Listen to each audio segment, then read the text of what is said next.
Hi friends welcome to रेन्ना समयल इनके என்ன சமையல் பார்க்க போறோம்னா ரொம்ப சுவையான மட்டன் சின்ன வெங்காய பூண்டு கிரேவி தான் பார்க்க போறோம். இந்த சின்ன வெங்காய மட்டன் பூண்டு கிரேவி ரொம்ப சுவையா இருக்கும். எளிமையான முறையில் ரொம்ப சுவையா செஞ்சிரலாம். இட்லி தோசை சப்பாத்தி எல்லாத்துக்குமே தொட்டு சாப்பிட்றதுக்கு ரொம்ப சுவையா இருக்கும். அந்த சுவையான மட்டன் சின்ன வெங்காய பூண்டு கிரேவி எப்படி செய்யறதுன்னு வாங்க பார்த்துடலாம். மட்டன் கிரேவி பண்ணுறதுக்கு 3 டேபிள் ஸ்பூன் அளவுக்கு எண்ணெய் சேர்த்துக்கலாம். எண்ணெய் சூடாகி வரட்டும். எண்ணெய் சூடாகி வந்துட்டு இதில் பட்டை கிராம்பு கல்பாசி மராட்டி மொக்கு சேர்த்துக்கலாம். பட்டை மராட்டி மொக்குலாம் நல்லா பொரிய ஆரம்பிச்சிருச்சு. 20 சின்ன வெங்காயம் பொடியாக நறுக்கி வச்சுருக்கேன். சின்ன வெங்காயம் சேர்த்துக்கலாம். வெங்காயத்தை சேர்த்துட்டு நல்லா வதக்கிடலாம். வெங்காயம் நல்லா வதங்கி வரணும். நல்லா வதக்கிடலாம். மட்டன் கிரேவிக்கெலாம் சின்ன வெங்காயம் சேர்த்து செஞ்சால் தான் நல்லா சுவையாக இருக்கும். சின்ன வெங்காயம் நல்லா வதங்கி வந்துடுச்சு. கொஞ்சமாக கருவேப்பிலை சேர்த்துக்கலாம். அதுக்கப்புறமா 2 தக்காளி பழம் பொடியாக நறுக்கி வச்சுருக்கேன். தக்காளி பழம் சேர்த்துடலாம். கூடவே 2 டேபிள் ஸ்பூன் அளவுக்கு இஞ்சி பூண்டு விழுது எல்லாத்தையும் சேர்த்துட்டு நல்லா வதக்கி விட்டுடலாம். வெங்காயம் தக்காளி நல்லா வதங்கி இஞ்சி பூண்டோட பச்சை வாசனை போகணும். அது வரைக்கும் நல்லா வதக்கி விட்டுடலாம். வெங்காயம் தக்காளிலாம் நல்லா வதங்கி வந்துருச்சு.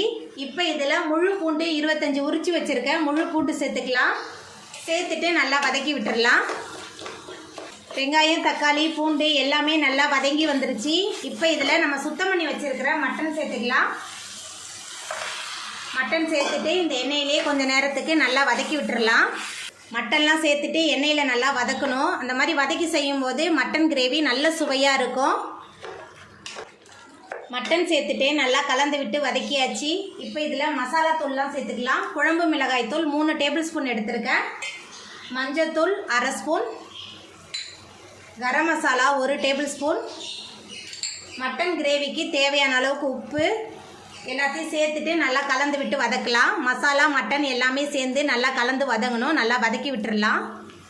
மட்டன் மசாலா 2த்தையும் சேர்த்துட்டு நல்லா கலந்து விட்டு வதக்கியாச்சு. மசாலா மட்டன் எல்லாமே சேர்ந்து நல்லா கலந்து வதங்கிருச்சு. இப்போ இதில் மட்டன் வேகிறதுக்கு தேவையான அளவுக்கு தண்ணி சேர்த்துக்கலாம். தண்ணி சேர்த்துட்டு நல்லா கலந்து விட்டுடலாம். மட்டன் மூழ்கிற அளவுக்கு தண்ணி சேர்த்தாச்சு. ரொம்ப சுவையாக இருக்கும் இந்த மட்டன் கிரேவி. மட்டன் நல்லா வெந்து வரட்டும். மட்டன்லாம் நல்லா வெந்து எண்ணெயெல்லாம் பிரிஞ்சு வந்துருச்சு. இப்போ கடைசியாக கொஞ்சமாக தேங்காய் அரைச்சி வச்சுருக்கேன். அந்த தேங்காய் விடுது சேர்த்துக்கலாம். அதுக்கப்புறமா மேலால் கொஞ்சமாக கொத்தமல்லி தழை எல்லாத்தையும் சேர்த்துட்டு நல்லா கலந்து விட்டுடலாம். கொத்தமல்லி தழை தேங்காயெலாம் சேர்த்துட்டு நல்லா கலந்து விட்டாச்சு. ஒரு கொதி வரட்டும்.